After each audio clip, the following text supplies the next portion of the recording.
साहब करतार हो, हम बंदे तेरे रोम रोम।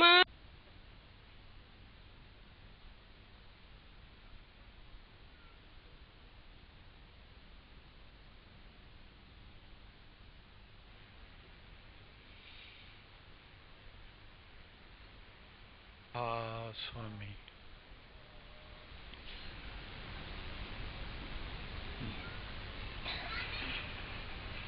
शब्द गाया गया है, तुम करतार हो, तुम पालनहार हो, तुम कर्ता पुरुष हो, और मैं गुनाहगार हूँ। मैंने गुनाह किए हैं, मैंने पाप किए हैं, और मुझे बख्शो हे मालिक मेरे, हे प्रभु मेरे पे कृपा करो। इंसान ऐसे भजन बनाता है, ऐसे शब्द लिख लेता है और उससे फरियाद करता है उस मालिक से, उस परमात्मा से, वो जिसके कारण सारा संसार है, जिसके कारण सारा ब्रह्मांड खड़ा है, जो तुम्हारे भीतर भी जीवन बन के पूर्ण रूप से व्याप्त है, वो परमात्मा जो श्वास श्वास में बचा है, जो तुम्हारे रगों में दौड़ रहा है, जो तुम्हारे हृदय में धड़क रहा है, उसके सिवा कुछ नहीं है। इसलिए कभी अहंकार नहीं करना, किसी प्रकार का अहंकार नहीं। किस बात का अहंकार? तुम्हारा श्वास चल रहा है क्योंकि वो तुम्हारे भीतर चल रहा है। तुम्हारा खून तुम्हारे अंग प्रत्यंग को, तुम्हारी कोशिकाओं को मिल रहा है क्योंकि वो दौड़ रहा है तुम्हारे भीतर, पल पल घड़ी घड़ी। तुम देख रहे हो क्योंकि वो पीछे बैठा है, और इन्हीं आंखों से वो देख रहा है अपनी सृष्टि को जो उसने बनाई है। उसके बगैर संसार में कुछ नहीं है, न लाभ है, न विजय है, न ऐश्वर्य है, न लक्ष्मी है, न वैभव है, कुछ नहीं है, हो नहीं सकता। यही तो बहुत बड़ा अज्ञान और भ्रम है कि इंसान सोचता है कि मैं ही हूँ, मैं करता हूँ। गर्दन अकड़ी रहती है।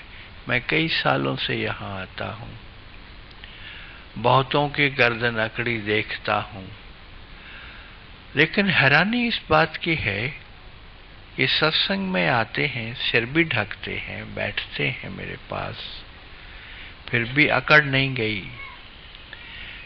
फिर भी अहंकार नहीं गया।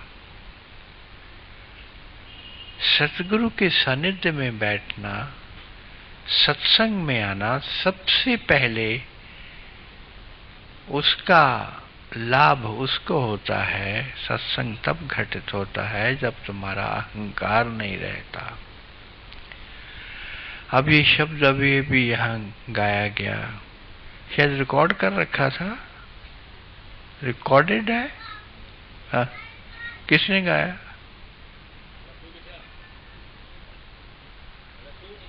वहां से गाया गया।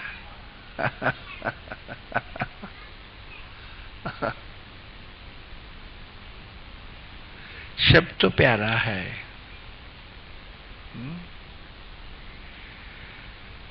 उस मालिक को कहा है कि तू सर्वाधार है, तू सब कुछ करता है, तुम्हारी दया से सब हो रहा है। तू मेरे पे दया कर, मेरे गुनाहों को बख्श दे। मैंने बहुत पाप किए हैं, मुझे मुआफ़ी दे दे, लेकिन परमात्मा मुआफ़ी नहीं देता। किस किस को मुआफ़ी दे? उसने कानून बना दिया, उस कानून के अंदर सब कोई है। जो पाप करता है वो दुख भोगता है। ये अटल नियम है पृथ्वी का, ये अटल नियम है इस जगत का। इसको बदला नहीं जा सकता, कोई भी नहीं बदल सकता। अगर तुमने किसी को गाली दी है तो तुम्हें गाली मिलेगी। अगर तुमने किसी के साथ बुरा किया है तो तुम देखना कि तुम्हारी जिंदगी में बुरा होगा तुम्हारे साथ। इसलिए रोना नहीं। जो कुछ भी हो रहा है वो इंसान का अपना किया धरा है। ये भी बात इतनी सत्य है जितनी ये सत्य है कि इस समय सूर्य चमक रहा है। ये सनातन सत्य है कि जो तुम देते हो वही तुम्हें मिलता है, बल्कि कई गुना होके मिलता है। जैसे मंदिर में जाते हो तो उच्चारण करते हो ओम, या किसी भी शब्द का उच्चारण करते हो तो वो गूंजता है। उसी मंदिर के अंदर बार बार वो ध्वनि गूंजती है। देखा गया है कि वो ध्वनि कभी मरती ही नहीं, वो वातावरण में रहती है। आज वैज्ञानिक राम के समय की बातें रिकॉर्ड करने के लिए घूम रहे हैं।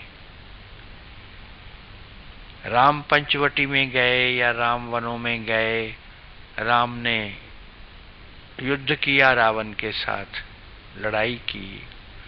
वो सारे स्थल जो कि वाल्मीकि रामायण में हैं और उसके बाद तुलसी रामायण में हैं, उनको निकाल के वो वहां पर जाकर के यंत्रों को लेकर के वहां कोशिश कर रहे हैं उन ध्वनियों को पकड़ने की, जो ध्वनियां उस जमाने में, जो त्रेता युग में या युद्ध करते वक्त रावण के साथ राम के द्वारा कही गई या लक्ष्मण के द्वारा कही गई, या जो भी वार्तालाप है,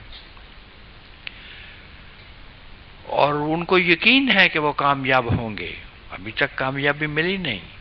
उसका अर्थ क्या है? उसका अर्थ ये है कि कुछ भी जाया नहीं होता। और ये हम बहुत पहले से कहते आ रहे हैं।